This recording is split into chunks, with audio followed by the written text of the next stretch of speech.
presentation about technology. My thesis statement is technology is good for the world, and I'm pro. I strongly believe that technology has a benefit for our world. First of all, it helps people live comfortably. And what I mean by comfortably is it enhances our lives, not just sitting in a couch with a blanket, warm and cuddly. There are different types of technologies that were in the past and now modern technologies. Technology can help change the world. Do you think that people should stop developing just to save the world?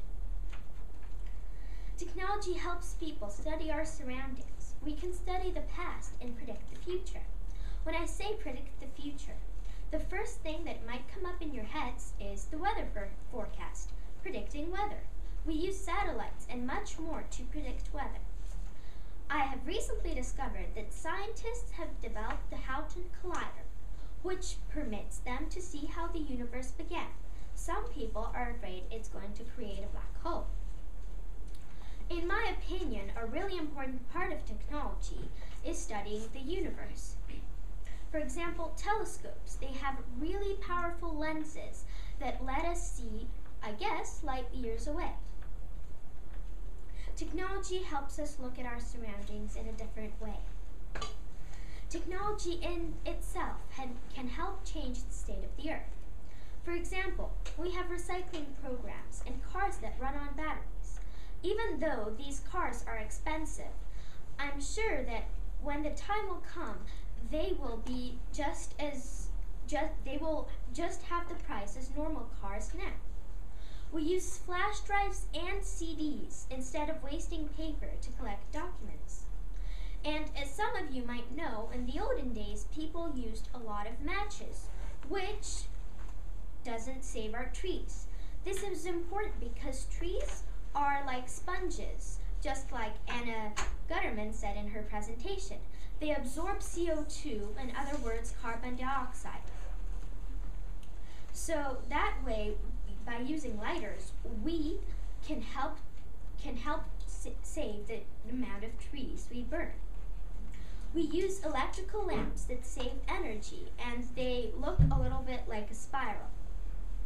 Before saying that technology is all about pollution and bad things, think about how much valuable things it can bring us. Technology improves our lives and helps people make discoveries. For example, as I said before, there are past and present types of technologies.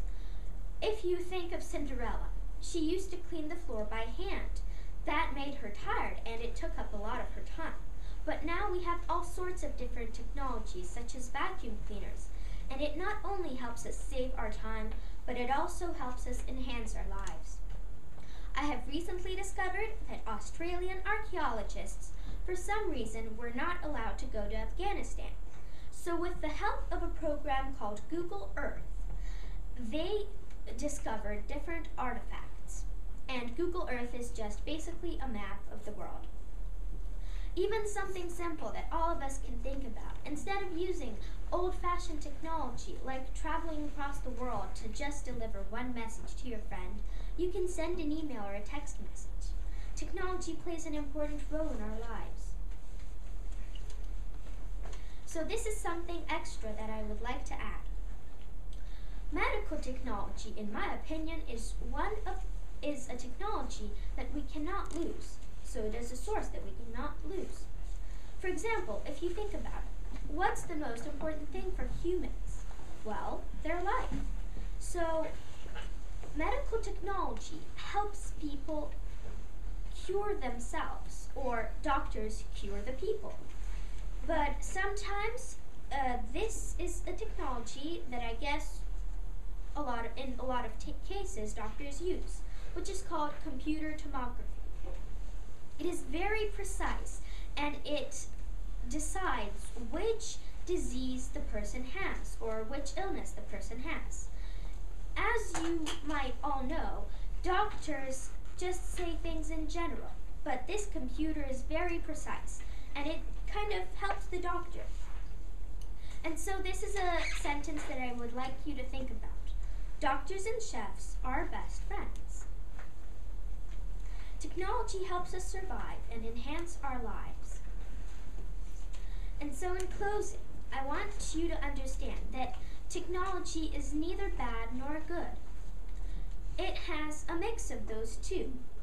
So everything in the human life has a balance, which we call harmony.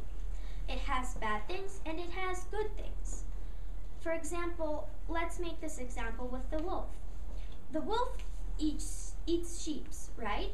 That's a bad thing, but it eats sheep that are sick, that don't have a place to go to. So that's a good thing. Thank you for listening to my presentation, and goodbye.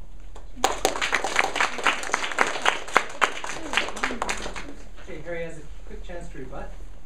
Okay, so it isn't the humans that are developing, it is actually the technology. And they might stop technology to preserve the planet that we live on, the planet that that all this technology is actually on. And if the wolf ate the sheep, and the sheep was sick, then the wolf would get sick, and so would all the other animals that in the food chain. But for example, what I meant, the sheep doesn't have to Actually, be at this sick. point, you're not allowed to respond to that. Oh, sorry. Okay, I think you I'll just take it on. go You can to respond my, at the end. Okay. Go ahead. Hello, my name is Harry, and I'm going to discuss with you why technology is not always good for the environment. It can have negative effects too. I will discuss why technology is bad for the environment in 3 reasons. Environmental, health and safety, and social. Technology uses up the world's resources, such as cars and planes and transport, and it pollutes the planet because of the fumes from the vehicles, and it creates e-waste when thrown away. According to Greenpeace.com, 246,000 mobile phones are thrown away every day in the United States alone. This releases toxic chemicals which can leak into the environment and cause environmental hazards. Technology causes people to not go outside as much and just sit down and watch TV, or go on the computer. You don't have to go all the way to someone's house anymore to get a message to them and get exercise, because you can just send an email to them. Cars make it easier for people to get around places, so they do not get as much exercise. It also affects social life. Facebook and MySpace and social networks, they cause people to not see each other in real life as much. And so a long time, in the olden days, you had to go all the way to the bank and you had to talk to the manager or someone working at the bank to get your money out. Whereas now you can just do it on your computer. Also, there are also some reports of technology isolating people, which means technology is isolating people because they can't be with other people because of the social networks. They're being discriminated. And technology is bad for those 3 reasons. And thank you for listening to my presentation. Yes, to rebut. I have something. Okay. I have something to add to that. When you were talking about exercise, yes, I agree with you. It has a problem with exercise and it can cause obesity. But also, technology has different, for example, sources that you can use for exercise. For example, a bike. That is a type of technology, and you can exercise with it. Good job. That's it. Thank you. Thank you.